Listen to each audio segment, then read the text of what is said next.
Well, hey there, guys. Greetings and salutations, and welcome to this new installment of Open Mic, the show where the mic is open. The floor is yours. What do you guys want to talk about? That's what we're here to do on this casual Saturday afternoon. I'm, of course, your host, John Campea. Good to have you guys here.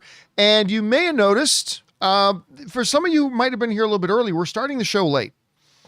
And the reason we're starting the show late today is many of you guys will remember Taylor.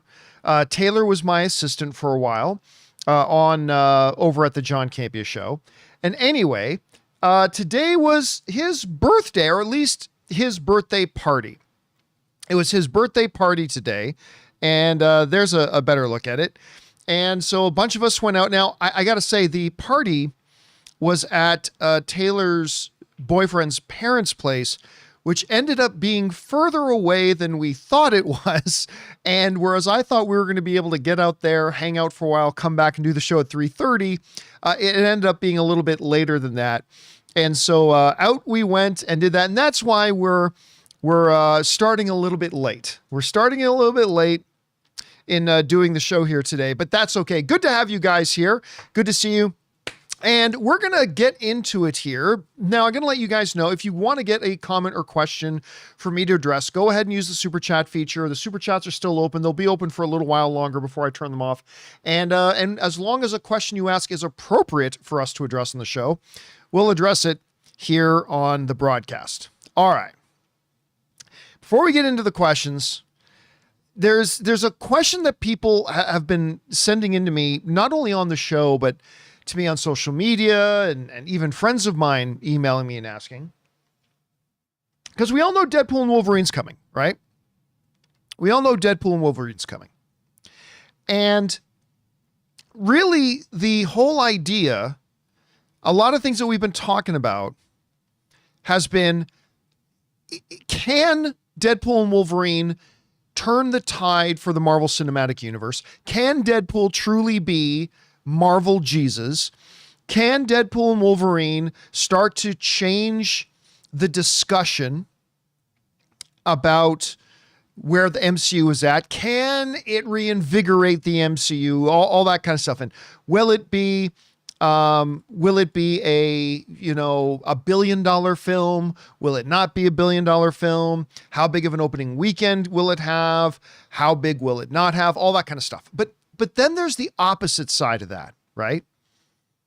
There's the opposite side of that, which is, what happens if Deadpool and Wolverine sucks? Because all the discussion that we've been having about Deadpool and Wolverine is, if it's awesome, which we expect it to be awesome, but if it's awesome, how many things can that fix? What positive benefits will come from it being awesome, right? But we haven't really taken a lot of time to sit down and talk about something that I don't think will be the case, but it is possible. What happens if Deadpool and Wolverine actually sucks? Okay. Now, let me just give the disclaimer that I do not expect this movie to be bad. I do not expect this movie to suck. I expect it to be quite good. I believe in Ryan Reynolds. I believe in his team and the guys, doing Deadpool and Wolverine. I believe that they're going to do a great job. I really do. But that doesn't prevent us from needing to ask the question, what happens if it's awful? All right. So let's talk about this, about it being what happens if it's awful and all that kind of stuff. I don't feel at all bad because, I've often said with Marvel Cinematic Universe films, they did at one point have such a positive, long winning streak that, they hit a bad movie or two, no big problem. It's a bump in the road, not a big issue. Not something that's going to be difficult for them to recover from, not even going to be a blip on the radar, right? And sure enough, during a certain phase of Marvel, that was true. Like Thor 2, Thor: The Dark World, comes out, not the best Marvel movie. That didn't really matter, right? It was nay but a bump in the road. just a bump in the road. And it was fine. They went on. But Marvel and the Marvel Cinematic Universe is in a different kind of place right now. They're in a place where they need wins. Because in as much as they've had a couple of really great films lately in the last couple of years, right? Shang-Chi, magnificent. Guardians of the Galaxy 3, magnificent, right? Marvel has had a couple of big wins, but they've also had more mediocrity than we're used to seeing them have, right? I didn't think The Marvels was a bad film. I'll tell you that right now. I did not think it was a bad film. But it wasn't a great film either. Well, let's be honest. It wasn't a great film either. You know, they've put out a number of movies and shows that some have been bad, some have been not bad, but even the ones that haven't been bad haven't been great. So I'm going to say this, and I don't mean to sound like an alarmist. But if Deadpool and Wolverine sucks, and again, I do not expect it to, but if it did, I don't feel bad using the word catastrophic. And I don't think that's hyperbole either. I think it would be absolutely catastrophic for a Deadpool and Wolverine to come out and be terrible.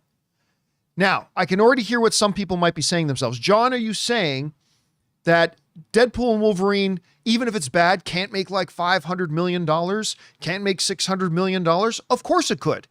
It could still, even if it's bad, it could make $500 or $600 million. But the damage done to Marvel and the MCU and the narrative surrounding the MCU in regards to how fans view it would be absolutely cataclysmic. Think of it in terms of a boxing fight, right? Okay, there's a fight going on. It's a good fight. And then suddenly one of the fighters takes one good shot. Okay, it hurt, but you know, the fighter can kind of shake it off. But let's say that fighter is getting the snot beat out of them and their legs are getting weak and they're doing the rubber chicken. They're getting wobbly and jibbly and they're like they're falling back against the ropes. And then that same big shot hits them. It's going to knock them on their ass. It's going to knock them to the ground. It's going to knock them out. Maybe when they were in a better place in the fight and they were in better condition in the fight, they took that shot and it hurt and it rocked them, but they're okay. But if they get hit with that exact same shot when they're already rocked, when their knees are already wobbling, when they can't keep their equilibrium about them, they get hit with that same shot, guess what? They're going to sleep. They're getting knocked out. And that is my metaphor right now for what happens if Deadpool sucks. If a Deadpool movie came out while Marvel was firing on all cylinders and everything was great and movie after movie was win after win, and then Deadpool comes out and sucks, okay, that would be awful. It would hurt. It would be a bruise on the Marvel thing. Okay, that's fine. That's fine. But that's not where Marvel is right now. Right now, Marvel, their knees are wobbly right now. Marvel, well, not down on the mat, but they're up against the ropes. They're backed into the corner a little bit. Their movies are no longer guaranteed smash hit winners project after project like they used to be prior to No Way Home. Where like every Marvel film coming out, we just expected to be awesome. And now we just hope they're good. You've heard me say that before. Right? Back a ways, we were in a position where every Marvel movie coming out, we expected to be awesome. Today, we as Marvel fans, when a new Marvel movie's coming out, we hope it's good. Expect to be awesome, hope to be good. And if a terrible Deadpool movie came out while we were expecting every movie to be awesome, yeah, that would suck, but they'd roll with the punches. If a terrible Deadpool movie comes out right now, when it's the only Marvel Cinematic Universe film coming out in 2024, when it's the one that everybody's kind of looking to right the ship for the Marvel Cinematic Universe, when everybody has sky-high expectations, maybe unfairly high sky-high expectations, maybe unfairly high, but it is what it is. If that Deadpool movie comes out and sucks, you know what it's like? Remember that one Thor movie?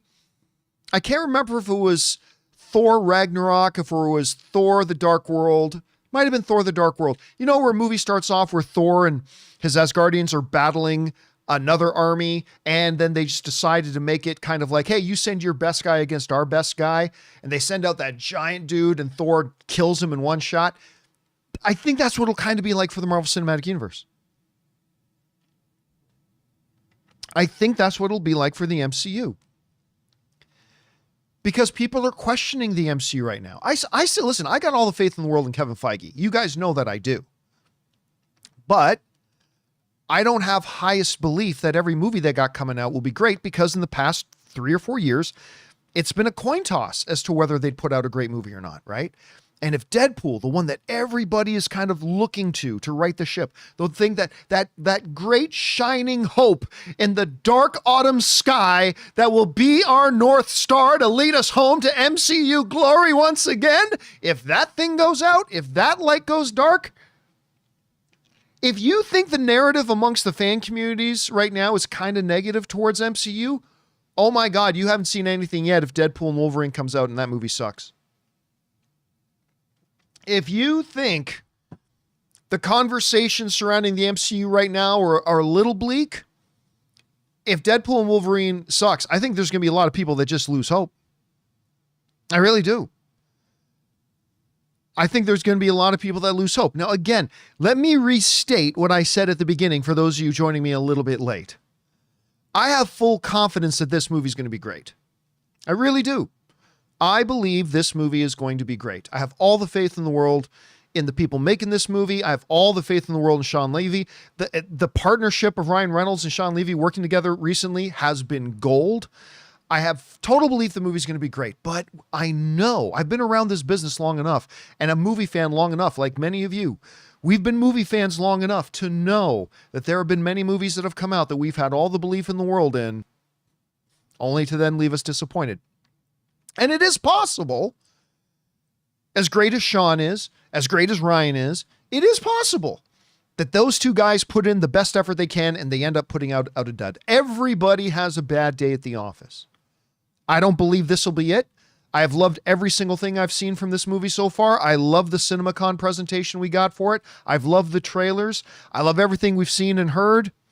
I'm just saying that if this movie ends up being a horrible disappointment, it will be cataclysmic for Marvel. And it's going to be something that I don't know how they recover from. Because I think you're going to lose whatever goodwill is left there amongst the fan base for Marvel. You're going to lose a lot of it. Am I wrong? Am I wrong about that? I say this as a Marvel fan.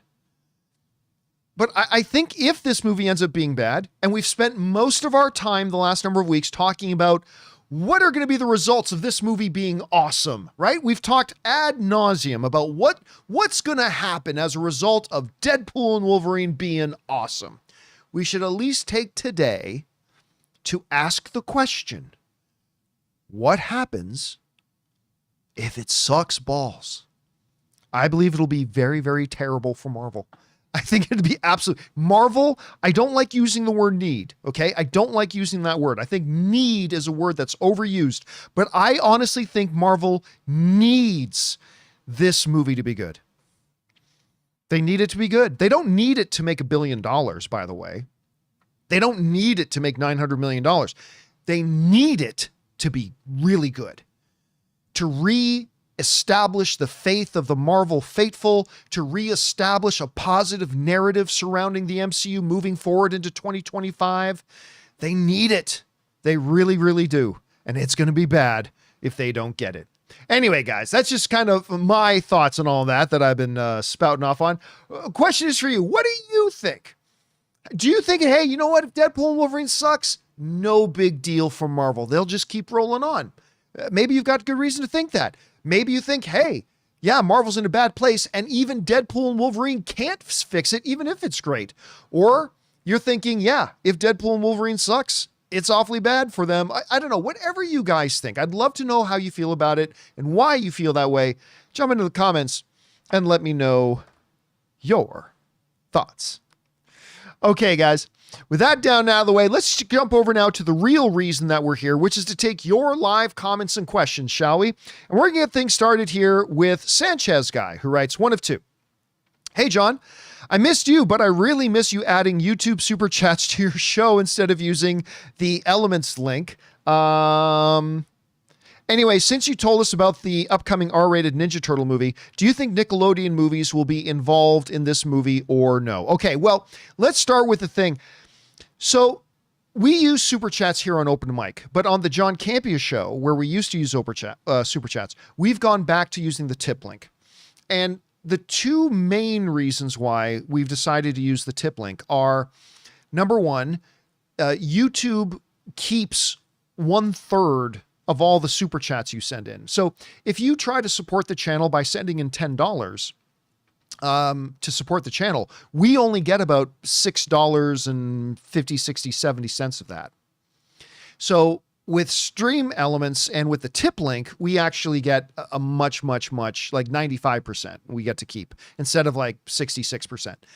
The other thing is this, is that with super chats, only about 10% of the people who watch the John Campea Show on a weekday actually are able to be there to watch live. And with super chats, you can only send in a super chat if you're watching live. And, you know, we've heard from a lot of people all the time that, you know, I would love to send in a question for the show, but I live in England, or I live in New York, or I live in Finland, or I live in Denmark, or whatever it is. I'm at work when you do the show live. I can't watch a show until afterwards, and I would still like to be able to send in a question. So we decided to move super chats to Open Mic. That is really meant to be more of a live interactive show. And then we decided to start using the tip link for the John Campea Show, so that way we can actually keep more of the money, like more of the money that you guys send in to support the show, we actually get to use to support the show. And more people who watch the John Campea Show, not just limited to the people who watch live, are able to send in questions. So there's that. Now, as far as the R-rated Teenage Mutant Ninja Turtles movie goes, there's a couple of big question marks surrounding it right now. One is, what happens to this Teenage Mutant Ninja Turtles Ronin movie, this R-rated live action movie, if Paramount goes under? I mean, that's the bigger, like, forget about whether Nickelodeon's going to be involved.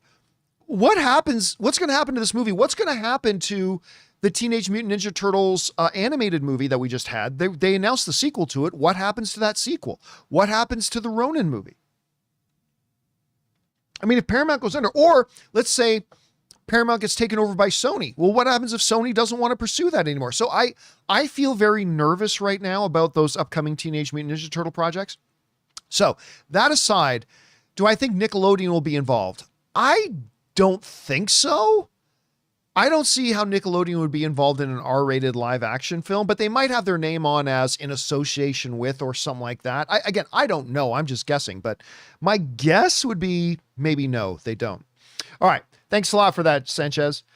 Next up, we've got Inspector Guru, who writes, on the phone with my lady, and she asks her friend, does her husband drink water? She says no. He tells me his water is in his lemonade. I started dying. I mean, he's not wrong. I don't know. I love drinking water. Like, I like crisp, cold water so much that we don't even have a water filter. We get a water jug service and with a cooler, because I like just pouring out like ice cold water, drinking it.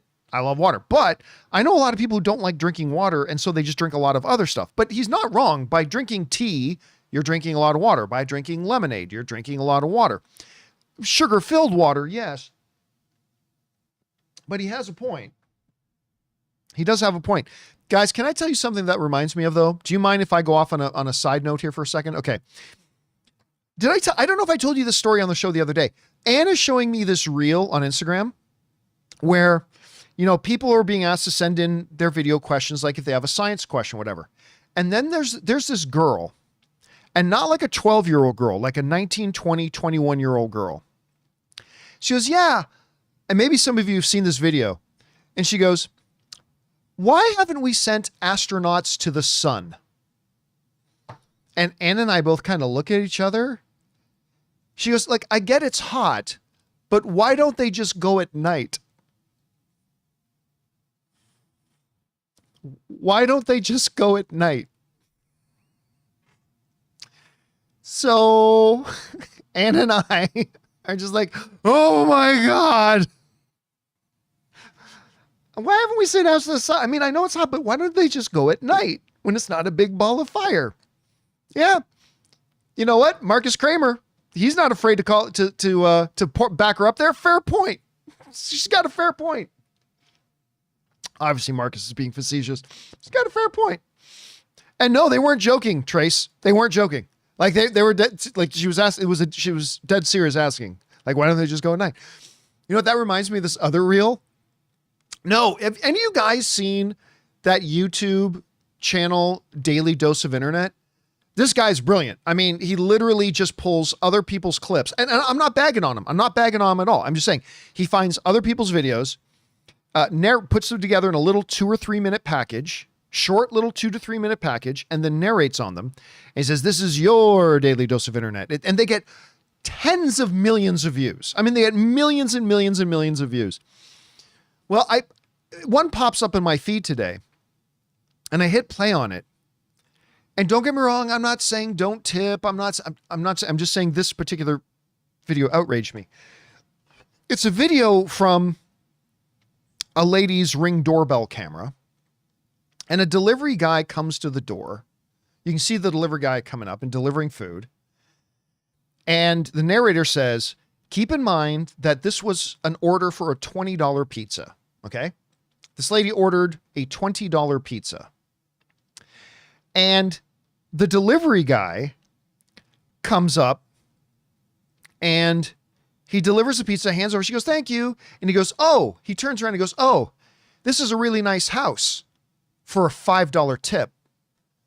And then he just turns around and walks away.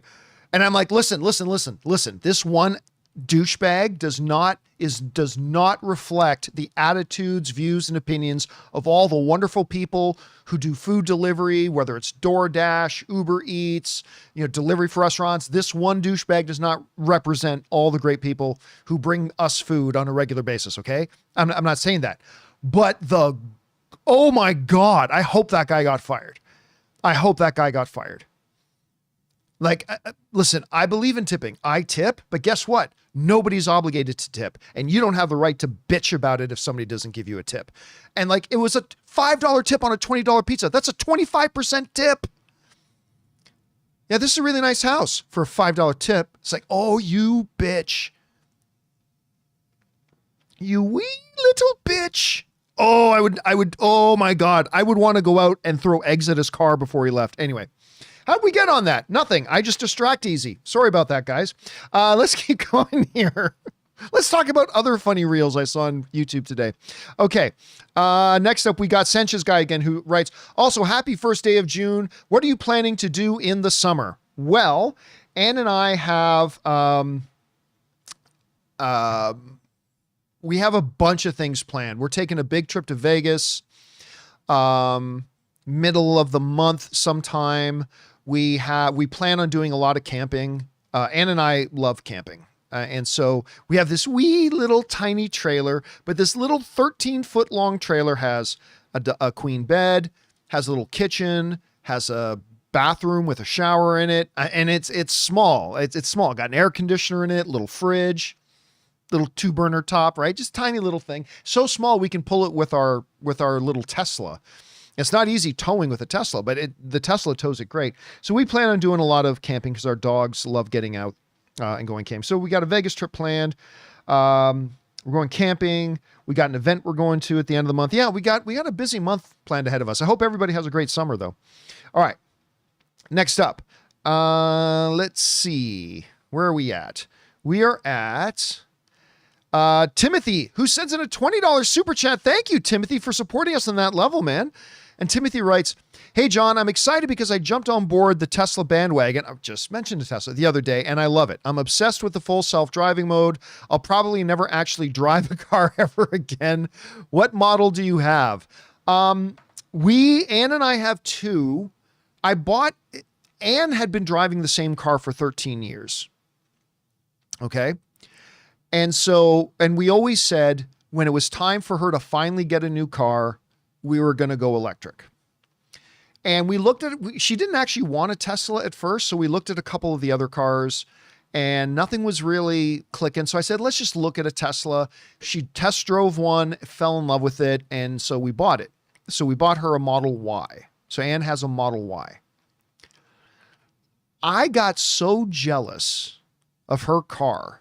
And I was driving another car that I really like. I had a Toyota CHR. And I don't know if you know those cars, but I really liked it. I did. I liked the Toyota CHR a lot. But here's the thing. I bought, and I think I've got my numbers right here. I bought my Toyota CHR like 2 years earlier, used at a CarMax for $19,000. So I got all jealous of Ann's Tesla. I loved it. And I thought about maybe I'll get one for myself, but how can I afford it? Well, let me see what I can get for my Toyota CHR. Now, this was around during the pandemic. And if you guys remember, there was a major shortage of vehicles during the pandemic and prices were going really high. So I took my used Toyota CHR into CarMax that I had just paid them 2 years earlier, $19,000 for. And I said, what can I get for this? You know what they gave me for it? $25,000. $25,000.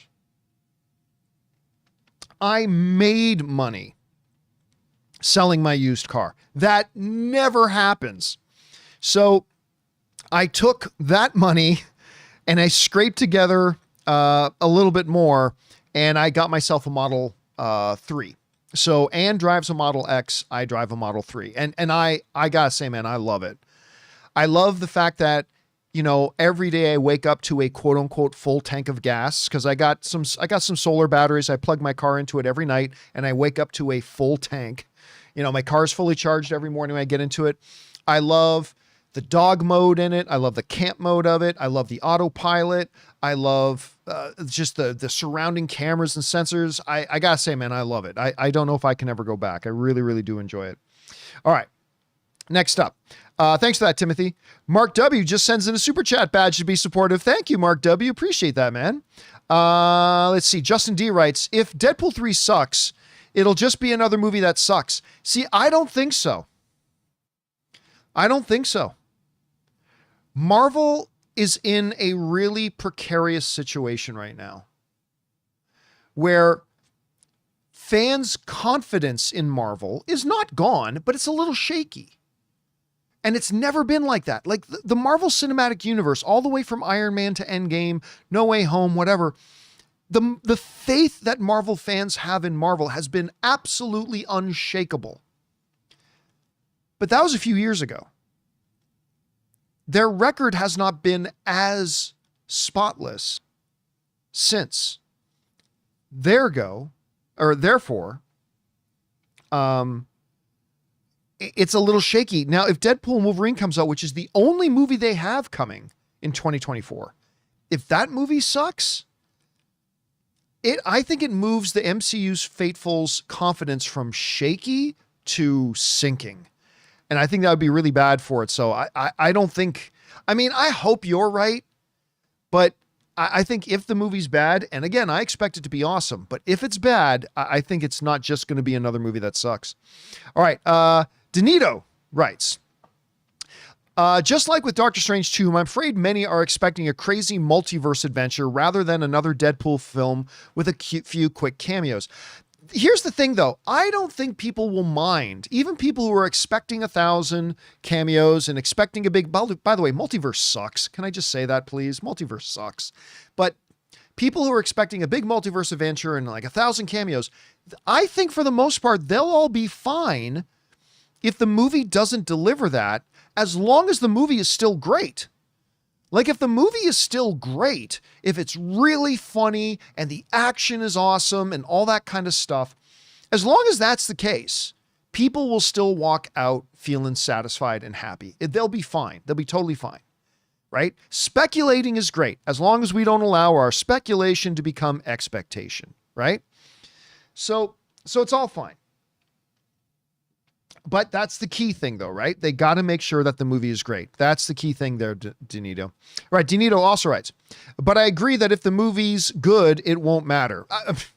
You knew exactly what I was going to say, Denito. You're right, 100%. All right, next up, Denito again. What's your Mount Rushmore of athletes in any sport? All right, the Mount Rushmore of athletes are Wayne Gretzky, the greatest professional athlete in any sport, pound for pound, all time, no questions asked. Every statistic completely backs it up. So you got Wayne Gretzky, Michael Jordan, Tom Brady, Muhammad Ali. That's my Mount Rushmore of things. And yes, unfortunately, MJV, no Toronto Maple Leafs on that list. Don't get me wrong. I got Leafs I love. Daryl Sittler, Rick Vive, Boreas Salming, Ian Turnbull. I mean, so many great classic Maple Leafs that I love, but no, none of the Maple Leafs are joined that list, unfortunately. All right, next up. Noor writes, given the details in recent set photo leak, I believe Esposito will be playing Henry Gyrich and will be teased as a future threat in Brave New World. I don't think so. And here's the only reason I don't think so. I'm not saying I know they're not. I'm saying I don't think so. It's my guess he's not, because nobody cares about Gyrich, and I don't think you can make a Gyrich Disney Plus series. Because remember, that's what Giancarlo Esposito said. It's going to be teased sooner than you think in a movie, and then there's going to be a series. I don't see a Gyrich series. So again, is it impossible? Not impossible. They could do it, but I just think it's really doubtful, because I don't think anybody's going to tune in to watch a Gyrich series. But you never know. They've done stranger things.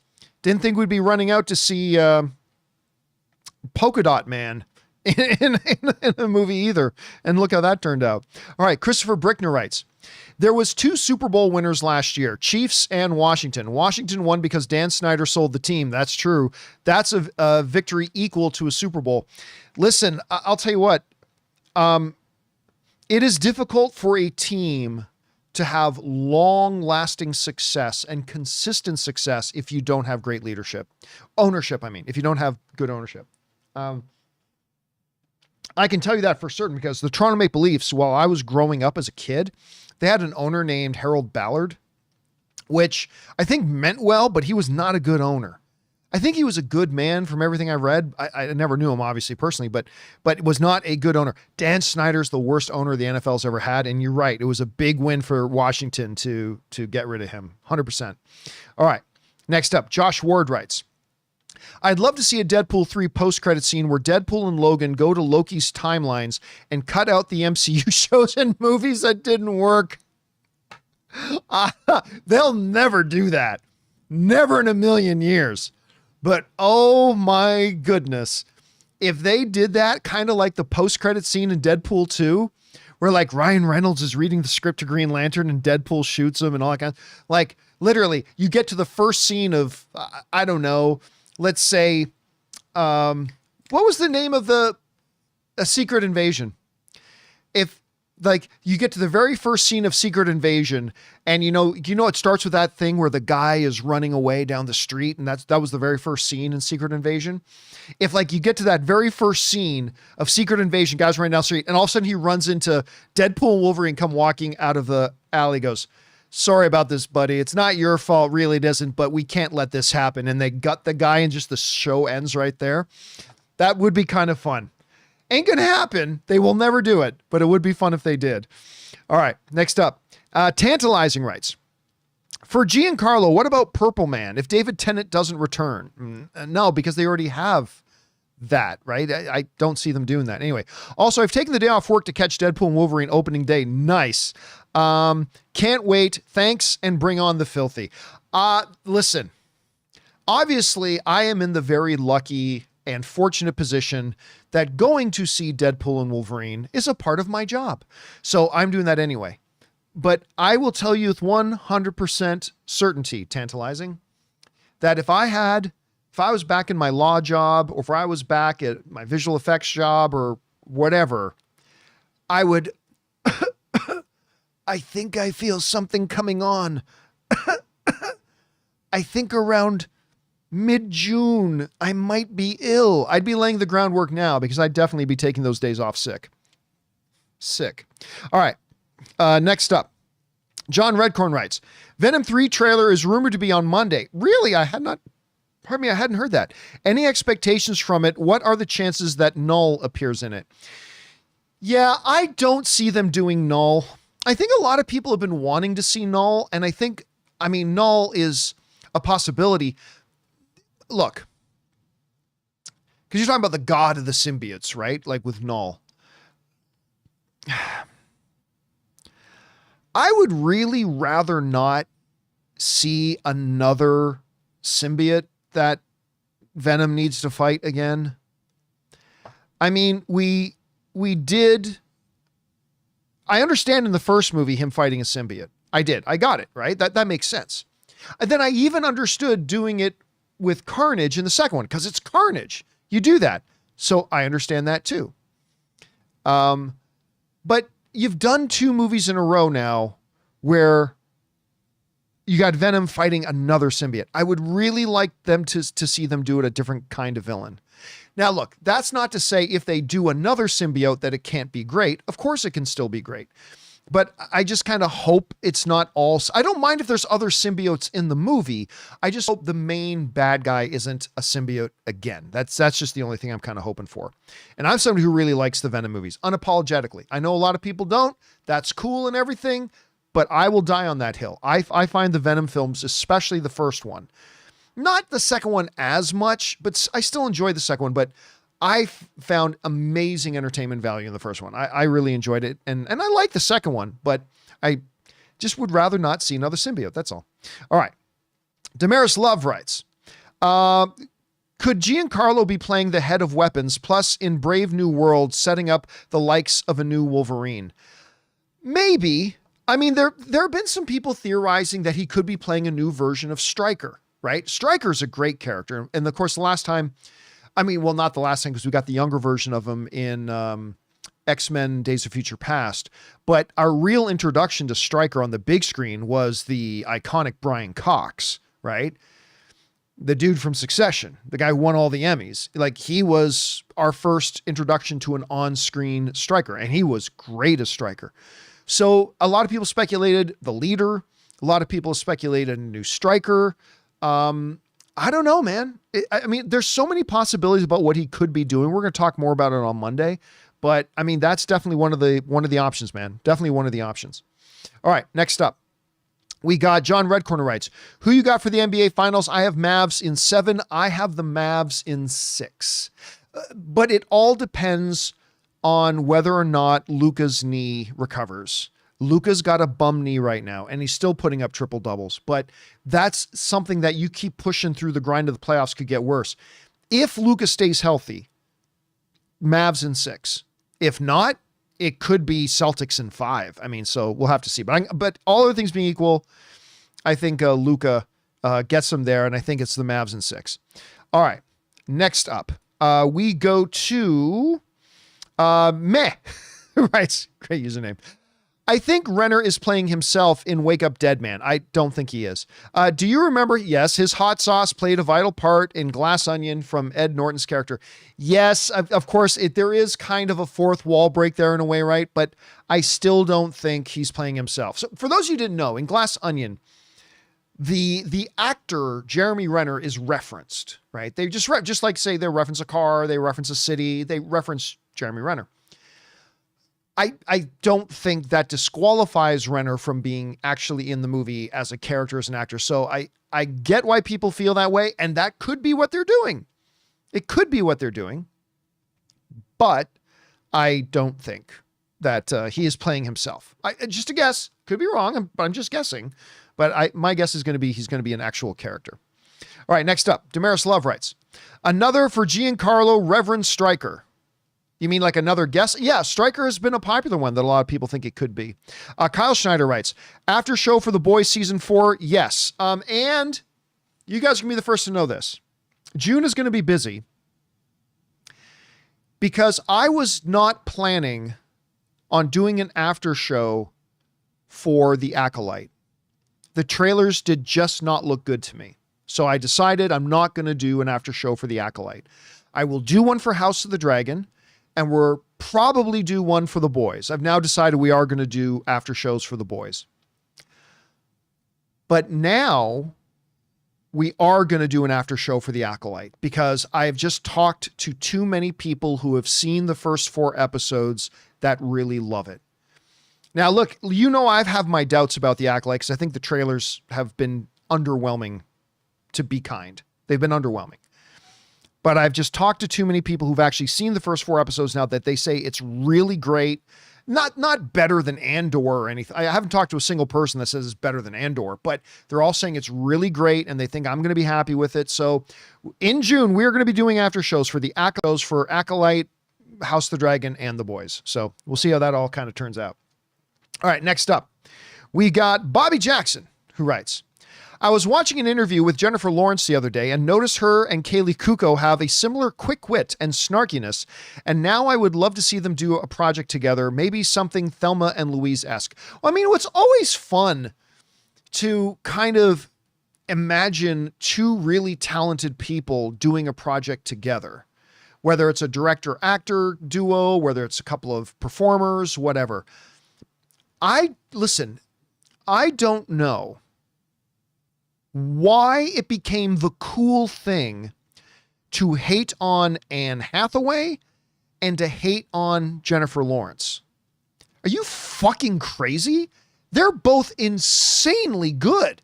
They're both Oscar winners, and I think they're both completely delightful. I don't get it, but at some point, and in some point in this business and in fandom, it became the cool, hip thing to hate on Anne Hathaway and the cool, hip thing to hate on Jennifer Lawrence. I think they're both incredible. I think they're great.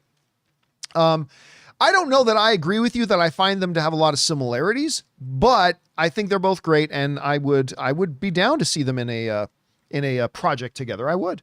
All right. Thanks for that. And by the way, Bobby tipped in $20. Thank you for that, Bobby, for supporting us on that level, man. I appreciate that very much. Bobby also writes in, John, do you watch Evil? I don't, but I'm a big Mike Colter fan, so I've always wanted to watch it, but I've never gotten around to watching it. Anyway, do you watch Evil the Fotha? Oh, the 4th is what you meant. The Fotha. The 4th and final season just started last week on Paramount Plus, and it hasn't missed a beat. Well, I'm sorry it's the last season. I'm grateful that it lasted this long. You know what? It's weird. I like Mike Colter very much. That handsome son of a bitch. And I've heard good things about the show, and I've always thought I should get around to watching that. You know what? I'll try. I mean, we got so much TV going on right now. I got to get up on that Joel Edgerton show that's on Apple TV Plus right now that everybody's talking about. Obviously, we got, again, Game of Thrones, Acolyte, The Boys coming up. I'm going to try to get up on at some point, but I've heard it's good. All right. Thanks for that, Bobby. Next up, Connor Dorian writes, did you see that Bill Skarsgård is returning as Pennywise in the prequel TV series Welcome to Derry? Yeah. Which is, I mean, it makes sense. I can't get excited about it because I'm not big on prequel stuff. But listen, I like the It movies. I really liked the first one. Chapter 2, not as much. But I think, look, all the Skarsgård boys, both the dad and the sons, are stupid gifted talented. They're all super talented. So I like hearing that he's coming back for it. I'll probably check it out. I'll check it out. All right. Jared writes, hey, John, how are you today? I'm doing great today. Thank you. You are forced to choose to keep one trilogy and erase the other from history, Lord of the Rings or The Godfather. No, I'm not playing that game. I've had people ask me that question before. Not playing that game. I don't want to live in a movie loving world where either of those two aren't there. So I decline to play the game. I mean, they're both super iconic for their own reasons.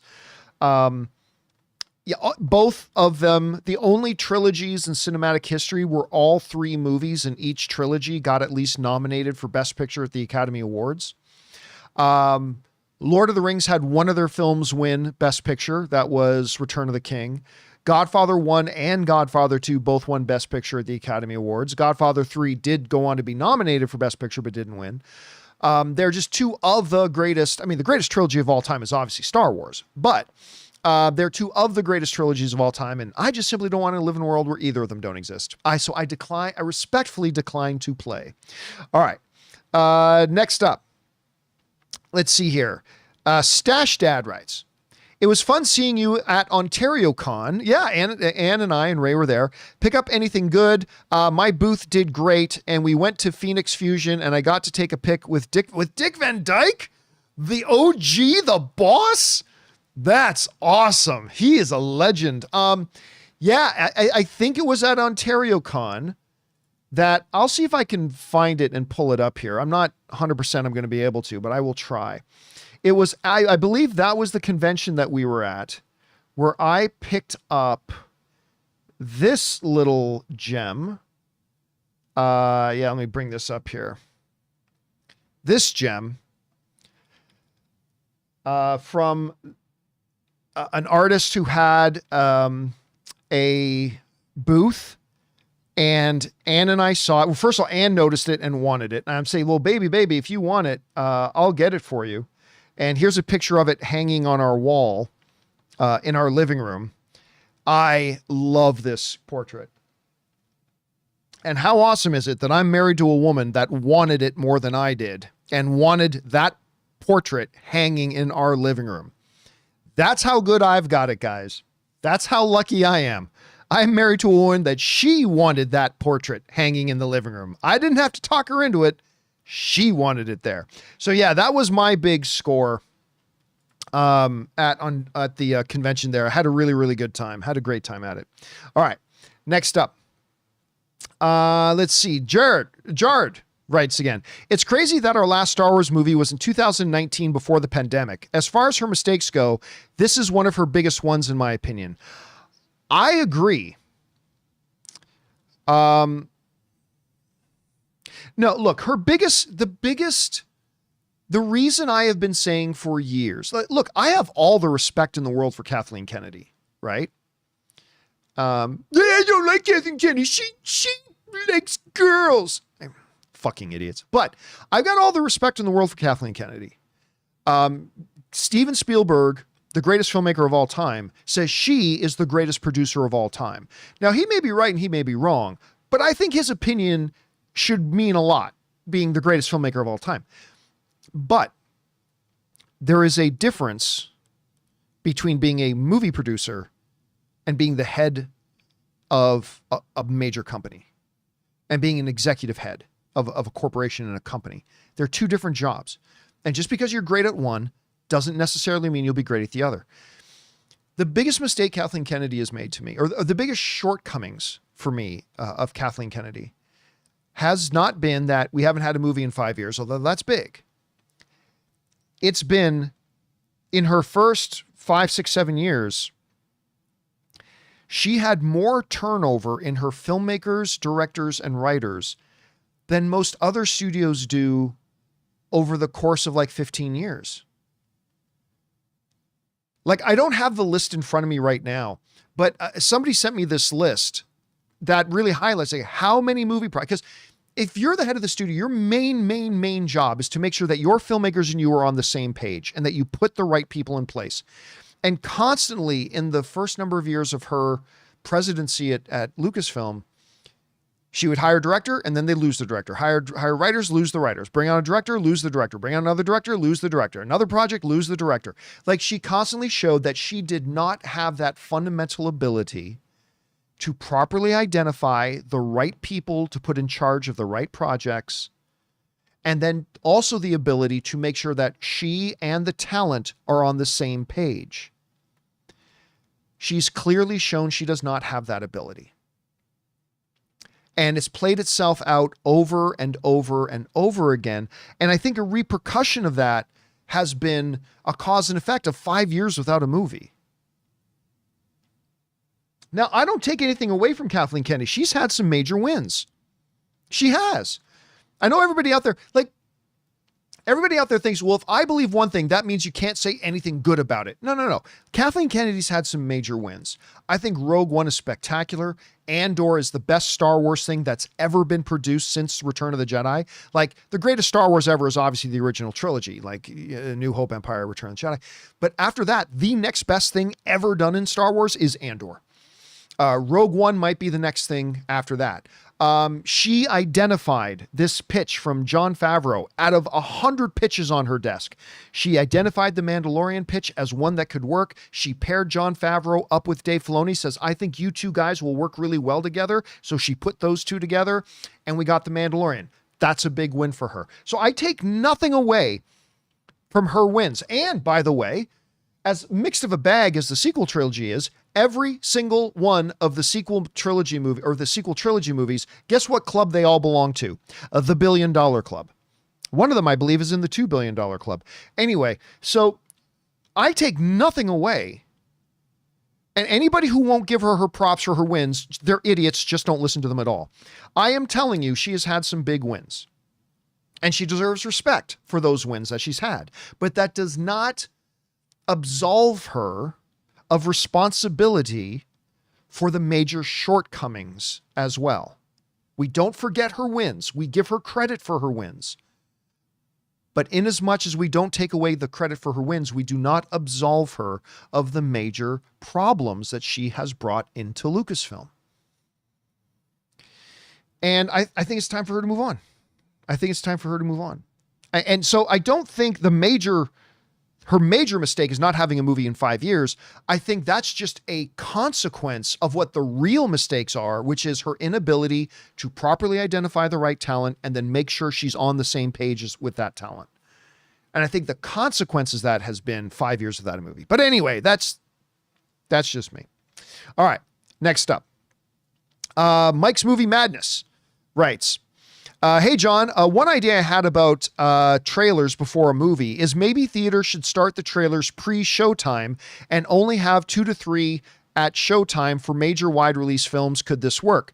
I mean, look, I would be all for it. I just don't think that studios are all that interested in having their trailers play before showtime because they don't think people are going to be in the theater to see the trailers. So look, do I like that idea? I love that idea. You want to play a half hour of trailers? Go nuts.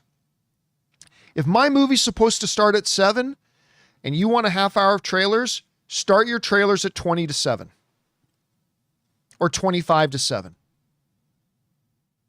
I'm just saying, if you tell the general public movie at 7 p.m., you fucking should not be starting your movies at 7:30. If you tell me movie at 7, don't start my movie at 7:30. I paid to be there.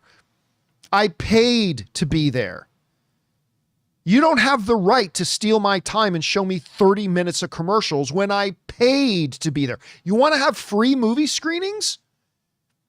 Make the movie screenings free, then show me all the trailers you want. Play a 35, 40 minutes of commercials if you want. That's fine. You know why? Because you're giving me the movie for free. So the least I could do is sit through 30, 40 minutes of commercials to get my free movie. That's fine. But as long as we're paying our money to be there, you have no damn right to take up another 30 minutes of ours by playing us commercials when we fucking paid to be there. I put on a free YouTube show. All right. Monday through Friday, we have about a 2-hour YouTube show, roughly the length of a movie. Right? Then nobody has to pay to see. Nobody has to pay to see our YouTube show. And we have at most 4 minutes of commercials. 4 minutes of commercials. Meanwhile, you guys are charging people $18 to come into a theater to watch a hour and 45-minute movie and making them sit through 30 minutes of commercials. It's unreasonable. It's got to stop. Got to stop. So I like your idea. I just don't think they'll do it. Okay. Listen, guys, this is a great segue. Speaking of commercials on free shows, we're going to take a break here for just a moment and thank a couple of sponsors of our today's episode of Open Mic. And then we'll get right back to your questions.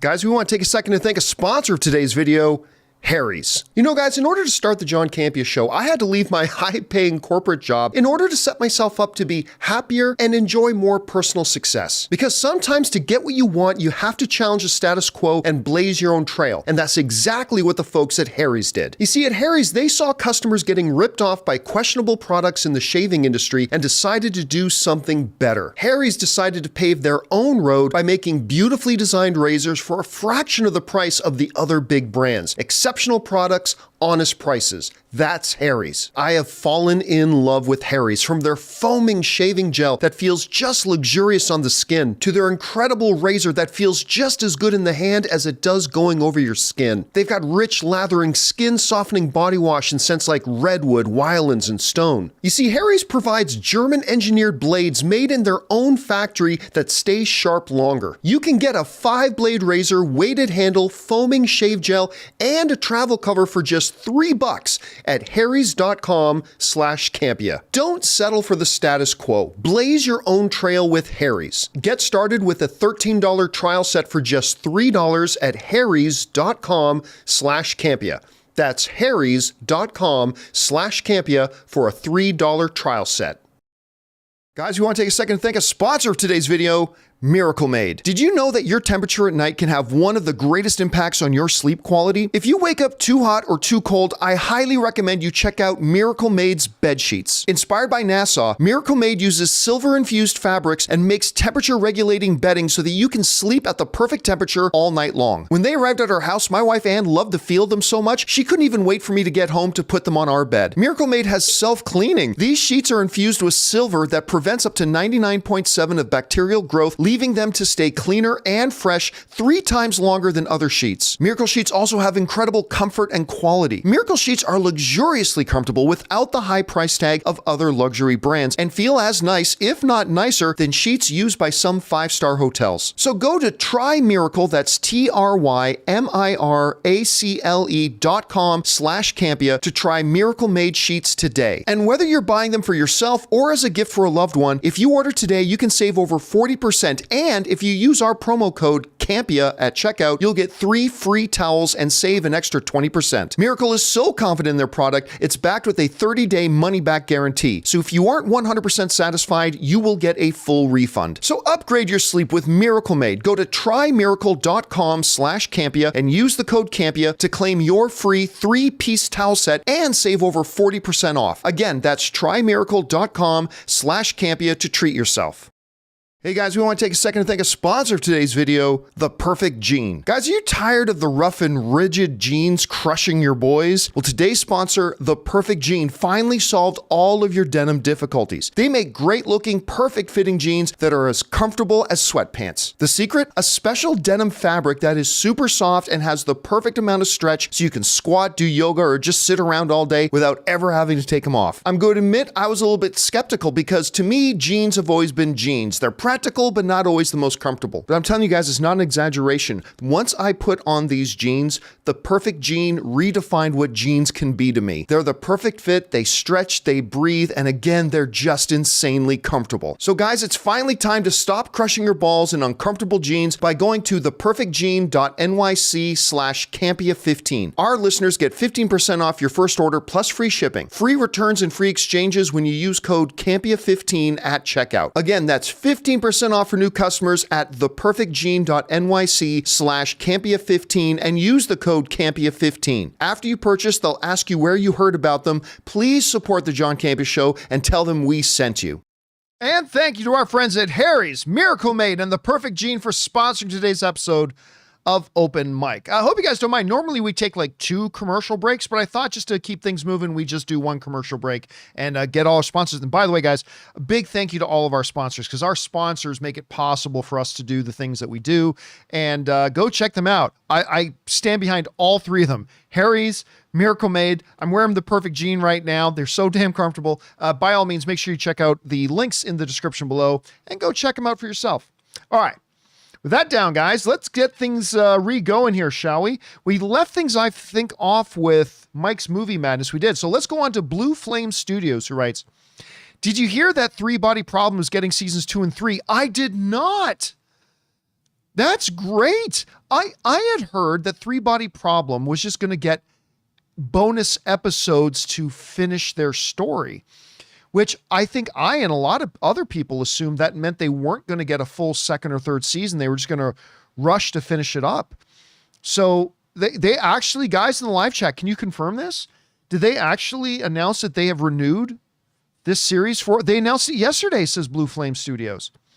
Really? That's great. Listen, I didn't know what I thought. The trailers to me were very underwhelming for Three Body Problem, to be honest with you, like very underwhelming. And I thought, oh no, cause it's the Game of Thrones guys, Benioff and Weiss who did it. I thought, oh no, this is going to get all those people who didn't like the final season of Game of Thrones. By the way, don't care how many says, final season of Game of Thrones is awesome. I stand by that. Anyway, oh no, like the people who didn't like the final season of Game of Thrones are really going to hate this now because I didn't think the trailers for Three Body Problem looked any good. But then I watched it. And it's like, this is awesome sci-fi. It's pure sci-fi. It's so very, very good. Yeah, I'm really happy with it. I'm really glad it's getting more seasons. I know Rob's going to be really happy too. All right. Next up, we get this from David Goldstein, who writes, what do you think about X actor and X role? Yeah, again, I don't like to. I mean, here's what I don't mind as much. I don't mind talking about X role for a certain actor, right? Why? The reason I don't like, particularly off the top of my head, like when people write in a question, it's different when I'm doing the show and we can prepare a topic in advance and we can actually put some thought into it. Like I don't like doing list questions in Q&As because I don't have anything prepared for that. And I don't like just walk around with that stuff off the top of my head.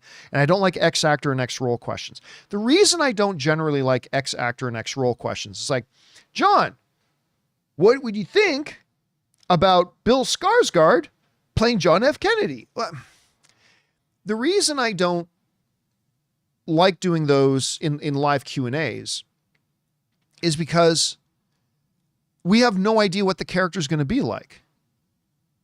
Like, John, what do you think about Denzel Washington playing Mr. Sinister? Well, here's the thing. Think about all the different Jokers we've had, right? We've had Jack's Joker, Heath's Joker, Jared's Joker, Joaquin's Joker, and what have you. All of those Jokers have been completely different from each other. Jack's Joker was wildly different than Heath's Joker. Heath's Joker was wildly different than Jared's Joker. Jared's Joker is wildly different from Joaquin's Joker. Joaquin's Joker is wildly different from Cesar Romero's Joker, right? They're like, so when you say, what do you think about this guy playing Joker? I would go, it depends on how they write the Joker. Because we've had 5 on-screen Jokers, not counting animated ones. We've had 5 on-screen Jokers, and they've all been completely different from each other. So, like, yeah, you say Bill Skarsgård is Joker, but which Joker? Like, maybe the Joker you've got in your head, but I don't think Bill Skarsgård would have been a good Joker that Jack did. I also don't think Bill Skarsgård would have been a good Joker for the Joker that Joaquin Phoenix did. I think he would have been a great Joker for the Joker Jared Leto did. But so it all depends, right? So you say, John, this person should play Dr. Doom. Well, it all depends on how they write Dr. Doom. It really all depends. So that's why I generally don't like going into it when people say, John, what do you think about this actor playing this role? I don't know. Now, it's a little easier when we already know an actor is in a project and then speculating what character that actor could be playing. So for an example, like a Giancarlo Esposito, we know he's in the MCU. Okay. Now we can speculate about, now that we know he's in and we know what kind of an actor he is, and we know what his DNA as an actor is, we know how he can present himself as an actor. So then it becomes a little bit more interesting in speculating what character could this actor now be playing now that we know this actor is in it. That's a little bit easier. So yeah, every once in a while, I'll do X actor and X role kind of topics when it's a predetermined topic that we've had time to prepare and sit down and think through and all that kind of stuff. But I generally have never liked doing X actor and X role topics off Q&A. So that's just why historically I've felt that way. Anyway, all right. Thanks for the question, David. Next up, Kevin, who's a huge supporter of ours. Kevin sends in a $100 super chat. Kevin, thank you so much, not just for that, but for your ongoing continuing support of our channel, man. Super appreciate that very, very much, man. Very generous of you. And everybody else who's watching the show appreciates you as well for helping support what we do here. Thank you, man. Anyway, on to Kevin's question. Kevin's writes, hey, John, God bless you for all the hard work you put in. Thank you so much. With the boys around the corner, which Homelander scene was the darkest for you? Mine is definitely the plane scene. That was evil. Listen, I don't have a list off the top of my head. And if I did put together a list, I can't be sure it would make it. But I suspect that if I were to make a list in my head of the 10 best scenes in television in the last 10 years, I think there is a strong chance for me that that scene on the airplane with Homelander and Queen Maeve and the plane that was going down, that might make my top 10. Again, I would have to sit down and actually do it to know if it would be on there for sure. But that scene is just, it defined for me how brilliant the boys can be. It just that scene for me completely defined how brilliant the boys could be for me. And yeah, man. I mean, I see a few other people also talking about, like Mighty Tanks bring it, the one where he says, do it, jump, when there's the girl on the roof who's singing about jumping, and Homelander's like, do it, jump. And then he like makes her jump. I mean, that was dark and everything, but that scene in the airplane, that was the scene. Like, I was really liking the boys up to that point. It was that scene that made me go, okay, this show is, and I'm not being facetious, this show is special. It's really special. And that was the scene that did it for me. So thank you again, Kevin, for the question. And of course, the soup goop. I can do anything I want. The soup goop scene will go down in everybody's memory forever. Forever. But yeah, that's the scene for me. Thank you again, Kevin, for supporting us on that level, man. Really appreciate it. All right. Next up. Red Arrow writes, if Deadpool and Wolverine sucks, I see the rise of DC on the horizon. One, listen to me carefully. One has nothing to do with the other. Now, I'm going to read the rest of your question here in a second, but one has nothing to do with the other. Marvel's success never kept DC down. DC's inability to connect with the critics and the audience is what kept them down. It wasn't Marvel that kept them down. There's a lot of room for both Marvel and DC to succeed and be great. Deadpool succeeding or failing will have absolutely zero impact on whether or not James Gunn's DC succeeds or fails. I just want to get that out there first. Let's read the rest of the question. Superman could really change the narrative for them. It absolutely can. Superman can completely change the narrative for them. Also, Esposito was my number one casting for Doom, but the new set photos killed that for me. Yeah, clearly he's not going to be Doom. I mean, I shouldn't say clearly because one never knows. One never knows. But I am fascinated about who he's going to be. Listen, DC has a long way to go to get everything back on track, right? See, even with the reboot, they don't get to start at square one. They're still in the hole. The audience gave up on DC films. And just because you say, well, we're rebooting it, doesn't get you to reset back to the starting line. They're still way behind. That's why I keep telling people, listen, everybody knows, I think James Gunn was the best hire to run DC. I stand by that. I have total belief in the dude. I'm a huge fan of his. I think he's going to do incredible stuff with DC. And I think Superman is going to be awesome. I think it's going to be great. But I don't believe that Superman is going to be a huge box office success because it's going to take them one or two awesome films to win the audience back. Listen, guys, little life lesson. Campea Life Lesson 101. Gather around, children. your pillows up, gather around and listen closely as I drop some wisdom on you, shall we? You got a girl, a significant other, that you don't treat well. I'm not saying you're an asshole to her, but you don't treat her well, right?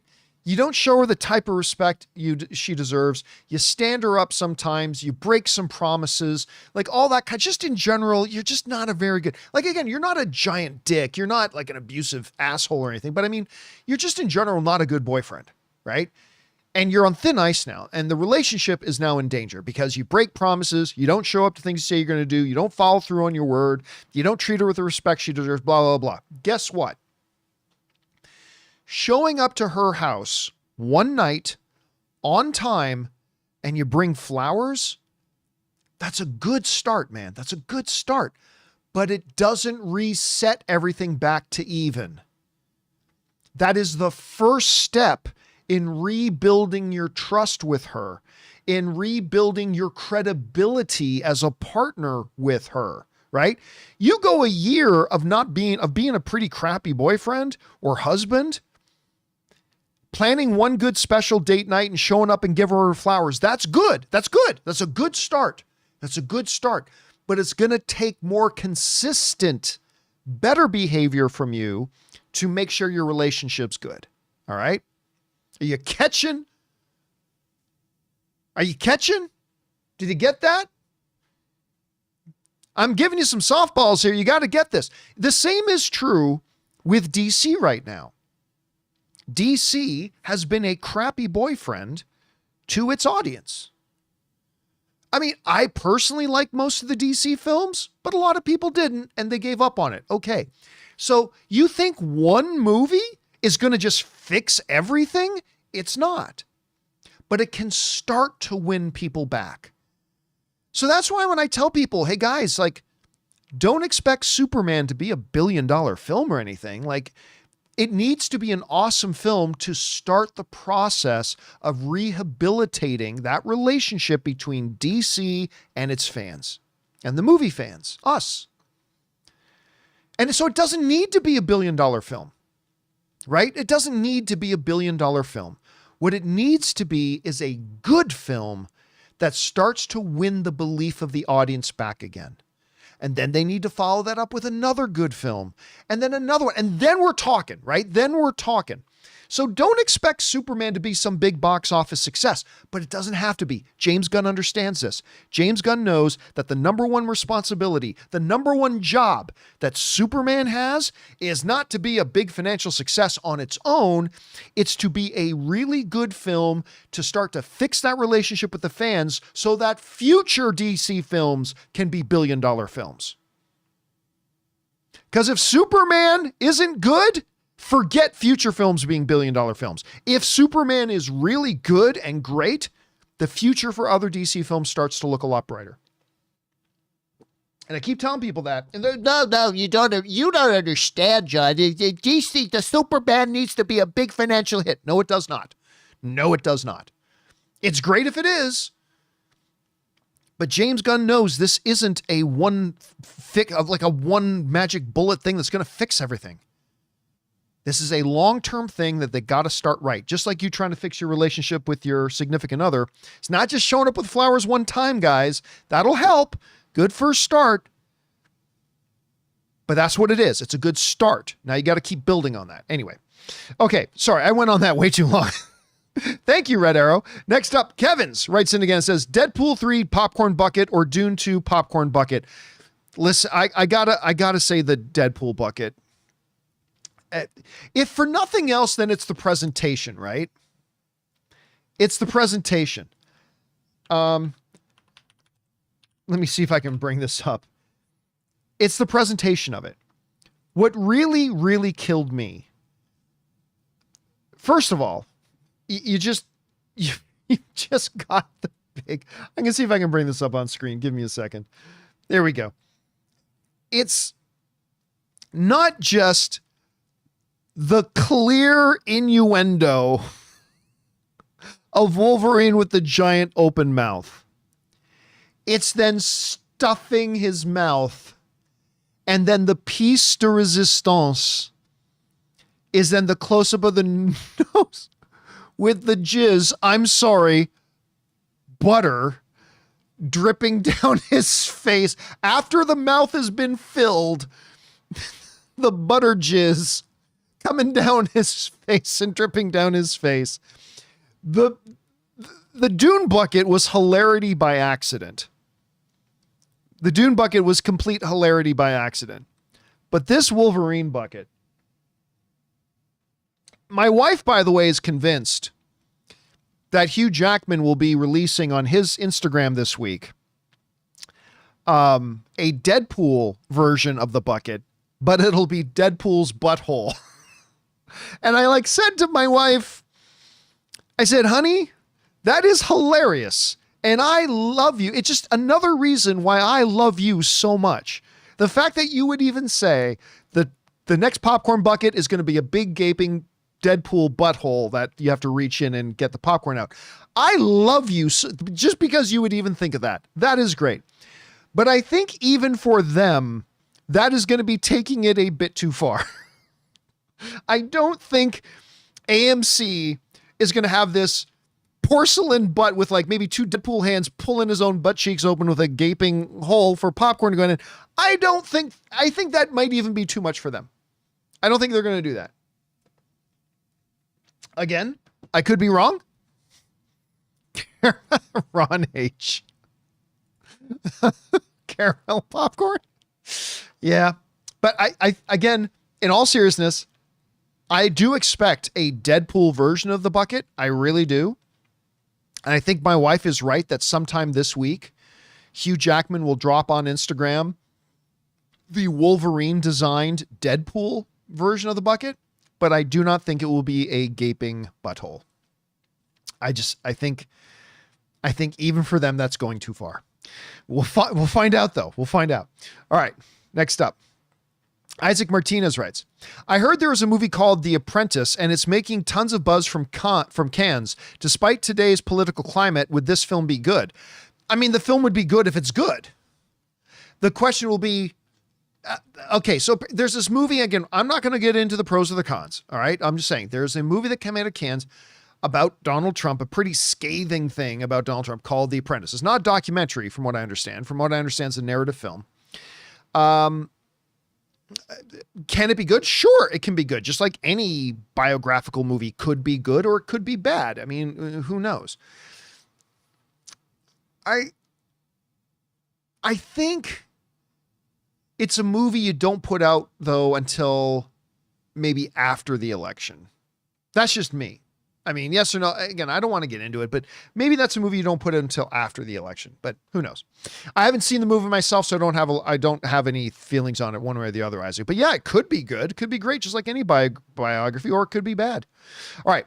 Tyler Pfeiffer writes, Bill Skarsgård officially back as Pennywise in the It prequel series. Huge news. Is it huge? Is it huge news? I think it's significant news. I don't know that I'd call it huge news. I don't know that this show will be huge. I mean, correct me if I'm wrong. Let me go over and check this out for a second. So, It Chapter 2 box office. I know the first movie made a lot of money, right? So the first It, see if I can find it. The first It made over $700 million. Over $700 million, the first It movie made. 700. All right. So the second one, I believe, took a significant drop. It did. Yeah. The second one made $473 million, which is still better than Black Adam, right? Still better than Black Adam. But I mean, I think it showed a decline in people's interest in it. The first movie was great. I didn't think the second movie was all that great. I don't know how much interest there's going to be in it, but I mean, if you're going to have Pennywise in it, it's good to have him back playing it. So I think that's big news. I don't know if it's huge, but I'll call it big. All right. Thanks for that, Tyler. Next up, we've got Real Life Entertainment writes, betting it's a Deadpool cup instead of a popcorn bucket. You might be right. A Deadpool cup to go along with the popcorn bucket. Now, the question becomes, what do you do with the cup? And do you call it 2 Deadpools, 1 cup? That's a bit of a deep cut for some of our viewers who might be under 20. But do you call the cup 2 Deadpools, 1 cup? Just, guys, don't go searching for that. Don't go look up what I meant by that reference. You're just going to be completely disturbed. Yeah, so I could see them doing that. I could see them doing 1 popcorn bucket, being the Wolverine thing, and 1 cup for Deadpool. I just don't know what you do with the Deadpool thing. Oh no, King Daddy Goat. No, use it for soft served ice cream. Yeah, that's an image. That's an image I can do just fine without it being in my head. Thank you very much. All right. Good idea, real life. Meh sends in a $30 super chat. Thank you, Meh, for supporting us on that level again, man. And Meh writes, I just want to brag. I landed my first feature film gig. Nice. It happens to be in the same office Furiosa was on its finishing stage. I saw a man and thought, that guy looks just like George Miller. And then later I realized it was him. First of all, that is awesome. That's awesome. I could, for those of you who follow me on social media, this was years ago. You might have remember seeing this. Do you guys remember when we were doing the John Campea Show from the stream? Do you guys, were some of you around back then when we were doing the John Campea Show from the stream a few years ago? From the stream offices, which were the stream studios right down in Hollywood. So for those of you who remember that, we didn't really have office space because all the space in the stream studios was for studio, like it was for studio. So we didn't have any office space in there. Now, right across the street from the stream studios in Hollywood was a building called the Hollywood Production Center. And they have several offices around, and they are specifically offices for if you're a production company, you can have production offices here. You can rent offices here and you get parking and you get all this kind of stuff. So the stream rented me office space at the Hollywood Production Center. So when I went down to Hollywood every day, I had my own private designated parking spot. But my first day there, and for those of you who follow me on social media, I had these pictures up on my Facebook and stuff like that. My very first day when I showed up down there, my first day at the Hollywood production offices, not at the stream, I got there, went in, met the building manager, and I thought, where's my private parking? Which one is my dedicated parking spot? And they brought me outside and they said, yeah, MJV remembers this. They brought me outside and they said, here's your spot. I'm like, oh, great. And they even had my name on it and everything. And then I looked beside the spot and the parking spot beside mine said LeBron James. And I turned to I just turned to the building manager and he before I even said a word, he said, yeah, it's him. So LeBron James has a little production company. Some of you guys might remember. And I guess their offices were also in the Hollywood Production Center. And my parking spot was right beside LeBron James's parking spot. And you know what's funny? The office is right beside mine. What was the name of that zombie show? The lead was a girl. She was a zombie and,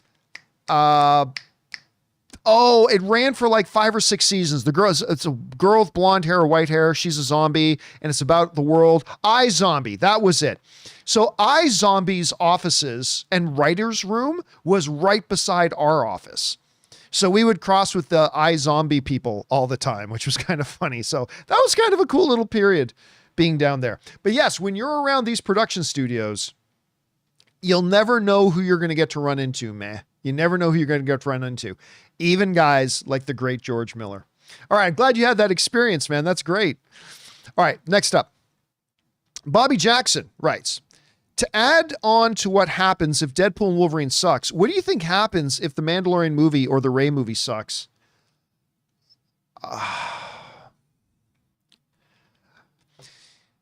You know, could you hear my mood just change? Could you audibly hear my mood change just from that question?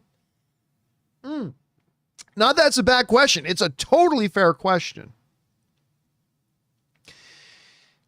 There are two very different reactions that I had. A Mandalorian movie seems unnecessary, but it's a good idea. Why? Because there's only been one thing in Star Wars that literally everybody agreed on.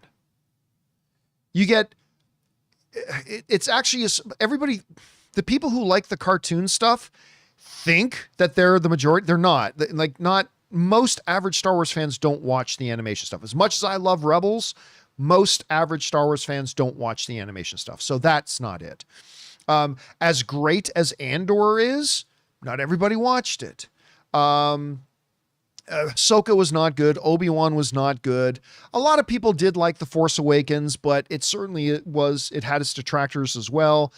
The Last Jedi kind of split everybody 50-50. The Rise of Skywalker was just a complete car wreck. Well, okay. Rogue One, pretty much everybody agreed Rogue One was good too, right? But then following the years following Rogue One, like, there was really nothing out there. And then came Mandalorian. And Mandalorian was this really weird thing that all of a sudden, all these various tribes in the Star Wars fandom, which became a very divisive, very toxic place.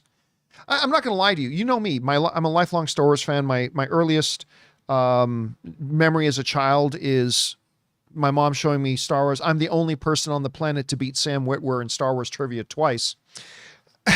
Sam. Anyway. But like the Star Wars fandom became such a mess that it actually made it less fun for me being a Star Wars fan. I actually lost the Star Wars fandom became so toxic and became hijacked by a real cancerous segment of the Star Wars fandom that I lost some of my love, not my love for Star Wars, but my love for being a Star Wars fan, if that makes any sense. I didn't lose my love for Star Wars per se, but I lost a good chunk of my love of just being a Star Wars fan. It just became such an ugly, horrible, toxic thing to be in. I just didn't even want to be in it. Anyway. So you had a Star Wars, a very divided Star Wars fan base with all the different tribes. And then comes along Mandalorian. And the weirdest thing happened. Everybody loved it.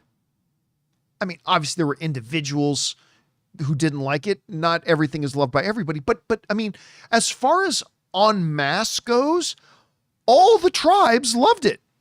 It's like you had all these different Star Wars fandom tribes that were like, wait a minute, you liked it? Well, I liked it too. And like everybody liked Mandalorian. It's something that this is very rare in the Star Wars fandom. Since the original trilogy. Very rare. Everybody liked Mandalorian. It was the first thing in a long time that it just felt like all Star Wars fans together could just get together and say, we love this. I mean, some loved it more than others and all that kind of stuff. Maybe some people just thought it was okay, but still, for the most part, you didn't have this massive rift down the middle of the Mandalorian haters and no, like everybody loved it. Now, season 3 was a disappointment, but while a Mandalorian movie is absolutely unnecessary, I agree with that, but the brilliance of doing a Mandalorian movie is that you're taking the thing that most people seem to agree to come together on and enjoy, and making your next movie that. Is it the boldest move? No. Is it the most cutting edge move? No. Is it a safe move? Yes. And sometimes the safe move is the right move. Not always, but sometimes the safe move is the right move. So to come out with a Mandalorian movie, make your return to the big screen based on something that pretty much everybody in the Star Wars fandom, season 3 notwithstanding, that everybody in the Star Wars fandom seems to agree on, that we all love. I applaud that decision. I think it's a good move. I really do. I think it's a good move. And then there's the Rey movie. Somebody has to explain to me, and forgive the vulgarity, but somebody has yet to explain to me, but needs to explain to me. And I know some of you motherfuckers at Lucasfilm do watch this. I love Lucasfilm, but I know some of you people at Lucasfilm watch this show. Somebody needs to get a hold of me. Doesn't need to do anything. I'm a fucking nobody. You don't have to do shit. But what I would really appreciate, what I would love, if somebody were to get a hold of me and explain to me the logic of then doing a Rey movie. Remember how I just spouted off all these platitudes about how it's a great idea to be Mandalorian because that's the one thing that everybody had unity on. Everybody agreed that they all liked Mandalorian together. That's a good thing to start with. Remember I was just talking about all that? Yeah, all that goes out the window with the Rey movie. And I'm saying this as somebody who likes the Rey character, and I adore Daisy Ridley. I like the Rey character, and I adore Daisy Ridley. But that character is a representative of a very, very divisive fission in the entire fandom. It's a San Andreas fault line for division in the Star Wars fandom. What the actual hell are you doing? What are you doing? Somebody explain the logic to me of doing a Rey movie. When you're trying to bring the fandom together, you can't pander to people. You're not going to win all the fucking losers over. Don't worry about it. But at least you're trying to do something that most people can agree on and come together and rally around and start that as a building point again to build moving forward, right? That's why I applaud the idea of doing Mandalorian, because that's something everybody kind of agrees on. Go for it. Nice. And then you're going to do Rey? What the fuck? Like, what the actual effing F of the effity T's? What the hell are you thinking? Do you think, oh yeah, but that was a long time ago, everybody's going to be good with it now? Like you're all you're doing.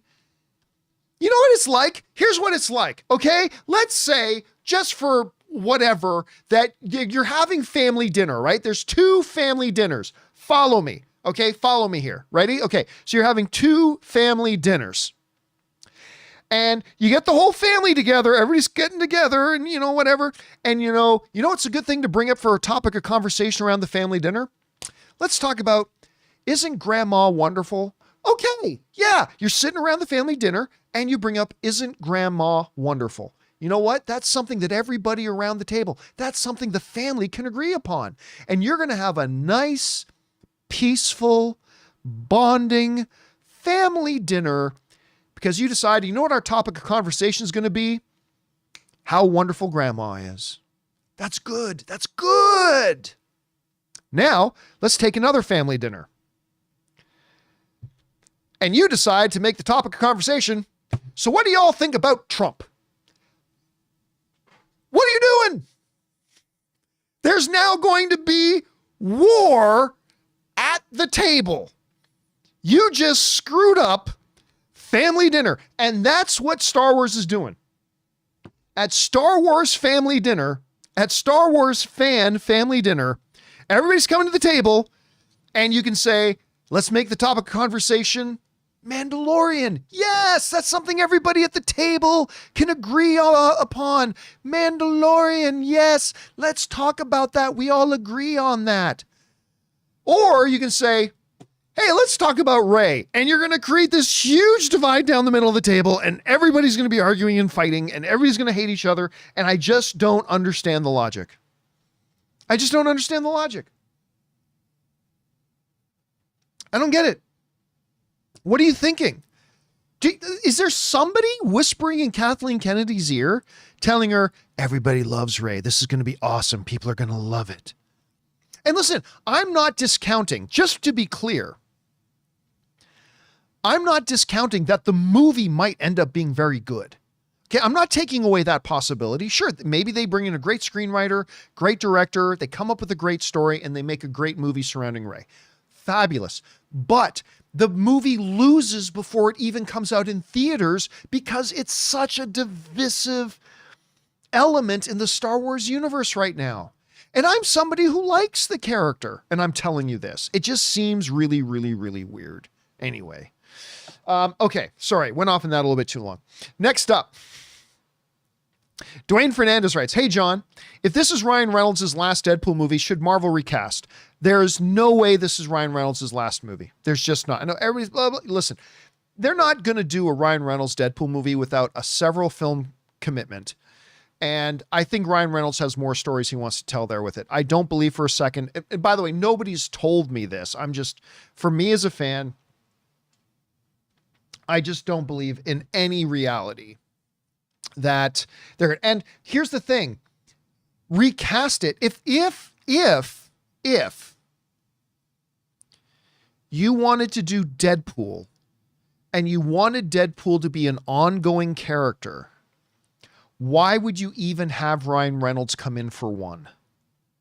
The smart play, if you want to do Deadpool as a continuing character in the MCU, but Ryan Reynolds says, I'll only do one, then you go, then thank you very much.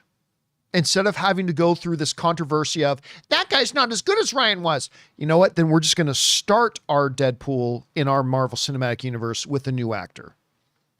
Right? That's what you would do. If you were a smart executive, you would say, well, look, if you're only willing to do one, then we're just going to start with a new actor so we don't have to go through whatever it is we're going to have to go through later. We'll start with a new one now. So that's why I don't believe at all that this is Ryan Reynolds' last Deadpool movie. Not a chance. Again, no one's told me that. That's just my opinion, and I could be wrong about it. Anyway, Kaiser Sozi writes, are you sure Giancarlo is the protagonist of the series? Couldn't he just be a character on it? It's possible, and we did talk about that on the show the other day, that it's possible that the series he's talking about isn't, let's say the name of his character is Billy Bob Bad Guy, all right? Just making something up. There's nothing saying that the series that Giancarlo is talking about is Billy Bob Bad Guy, the series. It could be something else, something larger, and Billy Bob Bad Guy is just a character in it. It's just the way Giancarlo said it. Said, my character gets teased, and then there's a series. It feels like he's talking about being the lead guy. So you could be right. I mean, absolutely. And that's what me and Rob talked about the other day. You could be right. But I'm just right now, I think my operating assumption, which could be wrong, is that it's going to be centered around him. So we'll see. All right. Next up, Christopher Brickner writes, Dan Snyder sold Washington for $6 billion. Considering how he ran the team and treated his employees, that's $8 billion more than he deserved to get, honestly.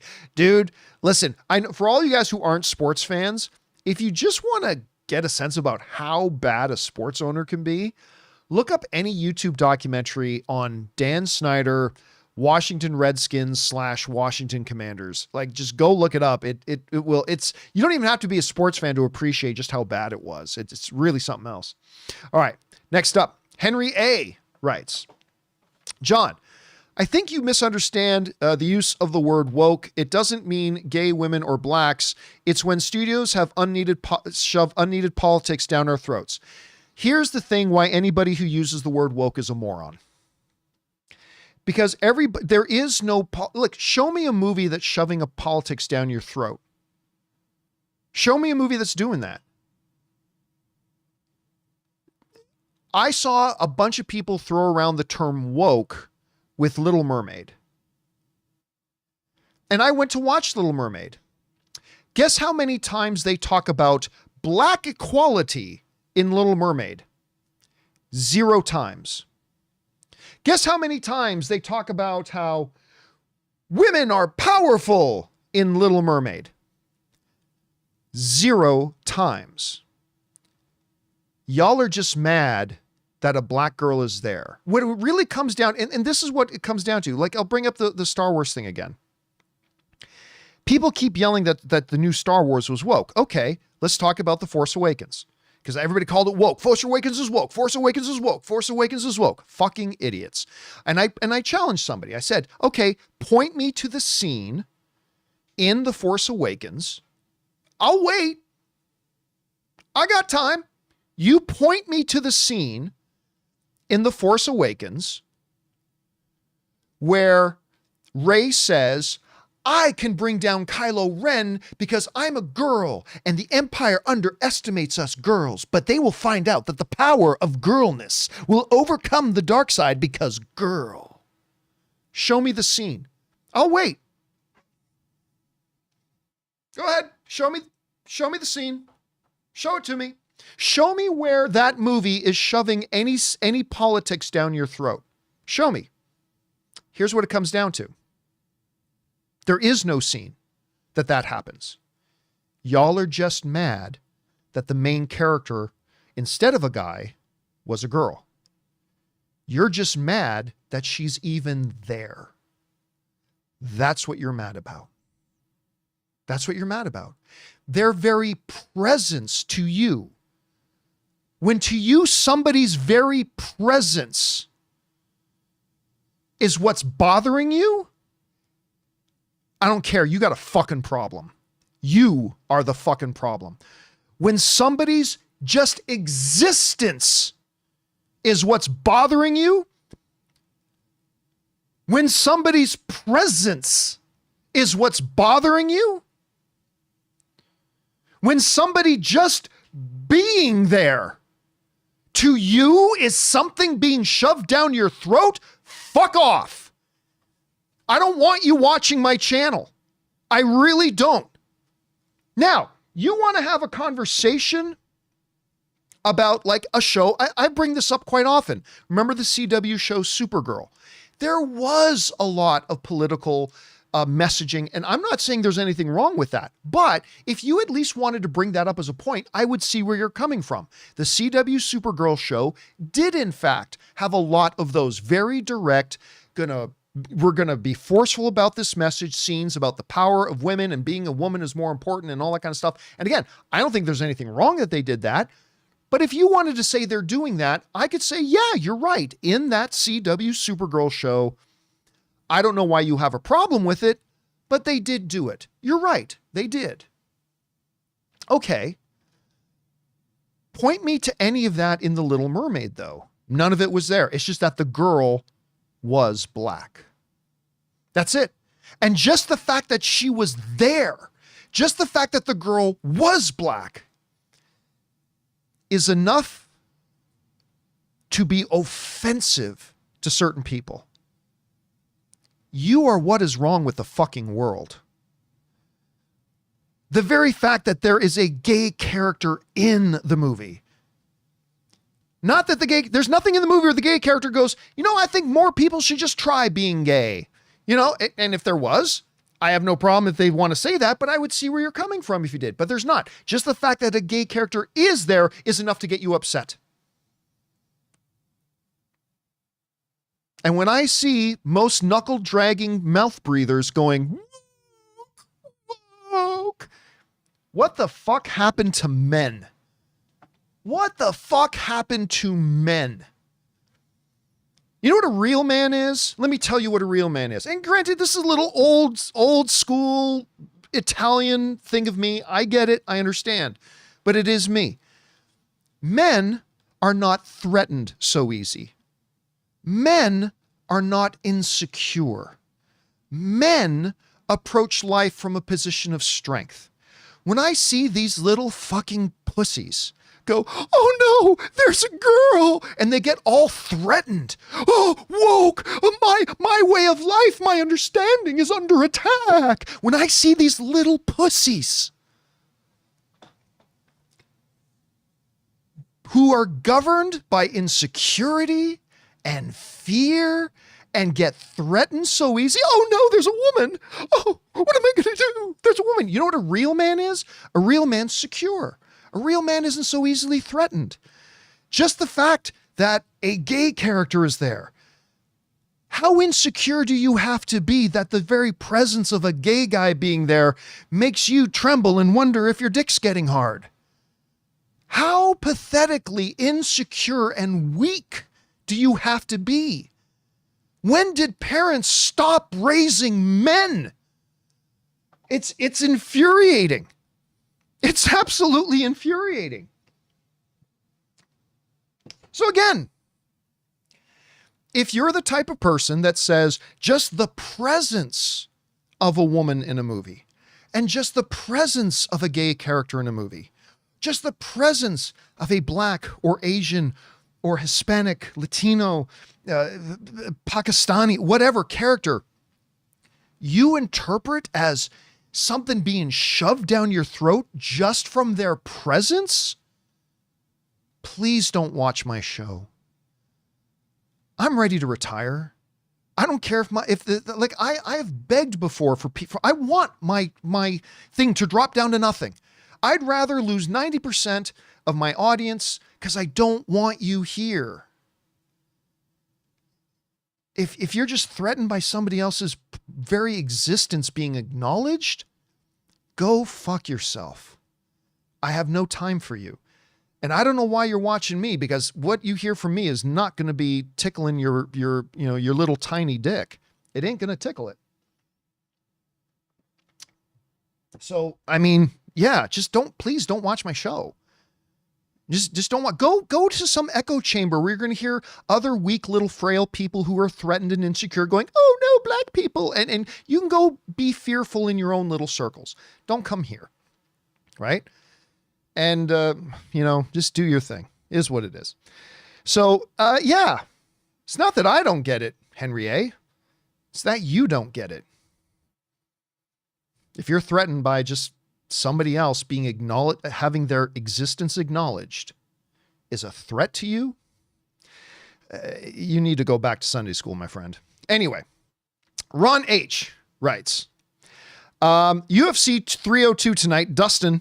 Any predictions? Totally want the diamond to shine. Listen, I love Dustin Poirier. I love the dude. He has entertained me for so many years. The dude's awesome. I love his character. I love his perseverance. I love his style. He's great. And I hope he wins. But he is up against a bad man in Makhachev. I think he's out of his depth. I don't see him winning, but I'll be cheering for him, but I just don't see him winning. All right. And next up, last one, James DeZiel writes, do you still use solar batteries in studio? If so, what kind? Yes, as a matter of fact, we do. One of the things that I really love I made a little project when we moved into the studio here. Some of you will remember this, that my challenge for myself was to run the entire studio on solar power. I wanted to run the entire studio on solar power. And just for those of you who may not remember, let me see if I can find this. I'm not totally sure I'm going to be able to, because I posted it a while ago. I'm going to see if I can find a picture of the studio that you guys, to give you kind of a larger view of what we have in here. Okay, yeah, I did find it. So this wasn't the complete finished version of the studio, but you can get a sense. We have 1, 2, 3, 4, 5, 6, 7, 8, 9, 10. We have 11 televisions / monitors, 4 computers, 7 production lights, 4 cameras, a lot of keyboards, fans, accessories, all that kind of stuff. All of it is run off solar power. So what I did was I've got a patio in the backyard. And so what I did was I slapped a bunch of solar panels just on top of my patio roof. Just threw a bunch of solar panels up there. I didn't have them professionally installed or anything. It just threw them up on the roof there. Not on my house roof, but on my patio roof. Then I ran the cables over the roof down into the window in here, and I have 2 what's called EcoFlow batteries. And the solar goes into these EcoFlow batteries, and the batteries all have electrical outlets on them. And then what we just did was we ran extension cords with power strips to the EcoFlow batteries, and now everything runs on solar power. And The only thing right now that doesn't run on solar power in my office is I have a little separate air conditioner for the office, but I am going to be connecting that into the solar panels as well. Again, it was just a little personal project of mine. And I love that it works. I really, really love that it works. It's pretty great. Anyway, guys, and I believe, let me see for sure. Yes, that'll do it for today's installment of Open Mic, guys. Thanks so much for being here, making this little show part of your day. Big special thank you to all you guys who sent in the questions. Number one, because you gave us great fun things to talk about. But number two, particularly you, Kevs, and all you other guys who've supported us, because you supported our channel and what we do here, and all of us involved with the John Campea Show. Thank you guys so very much for your support.